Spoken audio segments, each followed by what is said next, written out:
Imaginez prédire que Bitcoin va atteindre 100 000 $ alors que tout le monde doute. Imaginez voir des opportunités là où personne ne regarde et avoir raison encore et encore. C'est exactement ce qu'a fait Tom Lee, un analyste visionnaire qui a anticipé les plus gros bull runs de Bitcoin et qui continue encore aujourd'hui à faire des prévisions audacieuses. Mais comment fait-il pour voir ce que les autres ne voient pas ? Quelle est sa stratégie et surtout, ses prédictions sont-elles encore valables aujourd'hui? C'est ce qu'on va voir ensemble dans cette vidéo. C'est parti!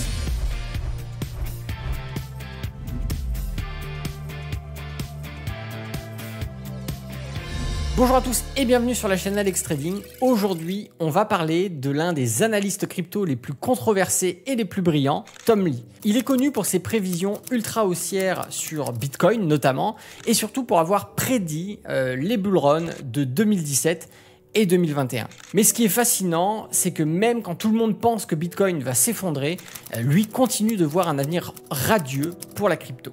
Alors, quelles sont ses prédictions? Pourquoi pense-t-il que Bitcoin peut atteindre 100 000 $? Et surtout, peut-on encore croire à ces scénarios haussiers aujourd'hui?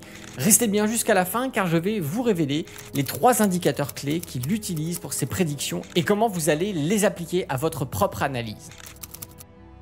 Qui est Tom Lee? Avant de devenir l'un des analystes les plus suivis du monde de la crypto, Tom Lee était un analyste traditionnel à Wall Street. Il a travaillé pendant plus de 20 ans dans la finance classique, notamment chez JP Morgan et Salomon Smith Barney, avant de cofonder Fundstrat Global Advisor, un cabinet de recherche financière. Ce qui le distingue des autres analystes, il ne suit pas la masse. Il est connu pour être contrarien, c'est-à-dire qu'il prédit souvent l'inverse de ce que pense Wall Street. Et dès 2017, alors que beaucoup doutent encore des cryptos, eh bien il commence à faire des prédictions folles sur Bitcoin et il a souvent raison. Les prédictions de Tom Lee sur Bitcoin. Tom Lee a fait plusieurs prédictions sur Bitcoin qui ont marqué les esprits. En 2017, il annonce que Bitcoin atteindra 25 000 $. Il dépasse finalement 20 000 $ en décembre. En 2020, il dit que Bitcoin ira à 100 000 $ d'ici 2022 et le Bitcoin atteint 69 000 $ en novembre 2021. En 2023, il maintient que Bitcoin peut dépasser 150 000 $ dans les années à venir et ce scénario est toujours en attente, mais à l'heure où j'enregistre cette vidéo, nous avons bien dépassé les 100 000 $ et nous continuons notre ascension. Alors, mais sur quoi se base-t-il pour faire ces prédictions? Ce n'est pas juste de l'optimisme aveugle, il utilise 3 indicateurs clés. Les indicateurs clés de Tom Lee.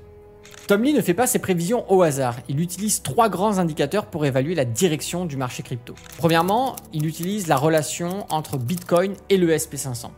Tom Lee a remarqué que le Bitcoin et la bourse sont souvent corrélés quand les marchés traditionnels montent. Bitcoin suit la tendance haussière. C'est pour cela qu'il surveille de près le SP500 car un marché haussier classique peut booster l'adoption du Bitcoin. Deuxièmement, le Bitcoin Misery Index, appelé le BMI. Tom Lee a créé un indicateur unique, le Bitcoin Misery Index. Quand cet indice est très bas, cela signifie que le marché est en panique et que c'est un excellent moment pour acheter. Quand il est très haut, cela signifie que trop d'investisseurs sont euphoriques et qu'il est temps de vendre. Troisièmement, l'adoption institutionnelle et le halving. Tom Lee a toujours dit que le halving de Bitcoin, c'est ce qui réduit l'offre de nouveaux Bitcoin tous les 4 ans, vous le savez, eh bien que c'était un catalyseur majeur pour une hausse des prix. Il surveille aussi l'adoption des cryptos pour des grandes entreprises et les fonds institutionnels, car selon lui, plus d'adoption est égal à plus de valeur pour Bitcoin. Pourquoi ces prédictions sont controversées? Bien sûr, toutes ces prédictions n'ont pas été exactes. En 2018, il avait annoncé un Bitcoin à 25 000 $, mais au lieu de ça, un Bitcoin a chuté jusqu'à 3 000 $ après l'éclatement de la bulle de 2017. En 2022, il voyait un Bitcoin à 100 000 $ alors qu'il a fini par plonger sous les 16 000 après l'effondrement de FTX. Alors, il est souvent critiqué pour être trop optimiste, mais il défend toujours ses analyses en expliquant que les cycles longs du Bitcoin finissent toujours par valider ses prévisions. Et aujourd'hui, avec un Bitcoin qui a dépassé 106 000 $ en décembre 2024, il semble avoir finalement eu raison, mais avec du retard. Alors, Bitcoin peut-il encore aller plus haut ou bien avons-nous atteint un sommet temporaire avant une nouvelle correction? Bitcoin à 100 000 $. Tom Lee avait raison? Le 17 décembre 2024, Bitcoin a atteint 106 000 $, prouvant que les prévisions de Tom Lee n'étaient pas si folles que ça. Beaucoup d'analystes pensaient que les ETF Bitcoin Spot allaient déclencher un afflux massif de nouveaux capitaux, mais en réalité l'impact des ETF avait déjà eu lieu bien avant que le grand public en parle. Pourquoi? Eh bien parce que les grands fonds et institutionnels avaient accumulé du Bitcoin progressivement depuis plusieurs années en anticipation de l'approbation des ETF. Et c'est d'ailleurs ce que je vous ai à plusieurs reprises dit dans les trading analyses ici, que les ETF n'allaient pas avoir l'impact qui était tant médiatisé et surtout mis en avant par les influenceurs sur les réseaux sociaux pour les différentes raisons que je viens de vous énoncer. Les achats massifs ne sont pas arrivés en janvier 2024, mais bien avant, dès les premières rumeurs de validation réglementaire. Et au moment où tout le monde parlait des ETF, l'essentiel du mouvement aussi avait déjà été absorbé par le marché. Les médias et les particuliers ont découvert un effet qui avait déjà eu lieu, ce qui a créé une euphorie sur du retard et beaucoup de déception finalement sur ceux qui avaient plus d'enthousiasme que cela. Le véritable catalyseur du bull run n'était donc pas l'arrivée des ETF, mais plutôt le halving et le retour d'un marché haussier global qui a suivi via une corrélation, tout simplement les marchés boursiers classiques. 3 stratégies inspirées de Tom Lee. Alors, quelles leçons peut-on tirer de sa méthode? Voici 3 principes essentiels que vous pouvez appliquer à votre propre analyse crypto. Premièrement, suivez les cycles macroéconomiques. Si la bourse est haussière, eh bien il y a de grandes chances que le Bitcoin suive et également d'autres cryptos. Deuxièmement, utilisez des indicateurs pour repérer les bons moments d'achat.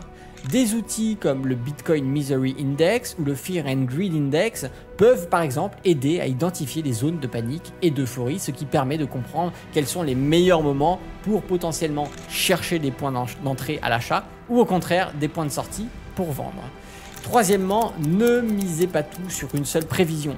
Même si Tom Lee a eu raison plusieurs fois, les marchés restent imprévisibles et il ne faut pas oublier qu'il n'a pas 100% de prédictions qui se sont avérées et concrétisées. Il faut toujours avoir une gestion du risque. Tom Lee est un analyste visionnaire qui a souvent su voir les tendances avant tout le monde, même si ses prévisions ont parfois mis plus de temps que prévu à se réaliser. Son pari sur un Bitcoin à 6 chiffres repose sur des facteurs solides, avec un Bitcoin qui a dépassé les 106 000 $ en décembre 2024 et qui a redépassé récemment les 100 000 $ il y a seulement quelques jours. Il semble avoir finalement eu raison. Mais maintenant, la vraie question est jusqu'où Bitcoin peut-il encore monter? Va-t-on vers les 200 000 $ et au-delà? Ou est-ce le début d'un nouveau cycle baissier? Voilà, dites-moi en commentaire ce que vous pensez. Est-ce que Bitcoin va continuer à grimper ou bien que nous avons déjà atteint un sommet et qu'on va corriger? J'attends vos avis. Pensez à liker cette vidéo, n'oubliez pas de vous abonner en activant la cloche. Et si vous souhaitez tout simplement me faire savoir ce que vous avez pensé de cette vidéo ou m'encourager à en faire d'autres du même style, n'hésitez pas à m'envoyer un petit message dans les commentaires. C'était Alexandre, le trader indépendant. Moi, je vous dis à bientôt dans une prochaine vidéo. Et d'ici là, tradez bien sur les marchés financiers. Ciao!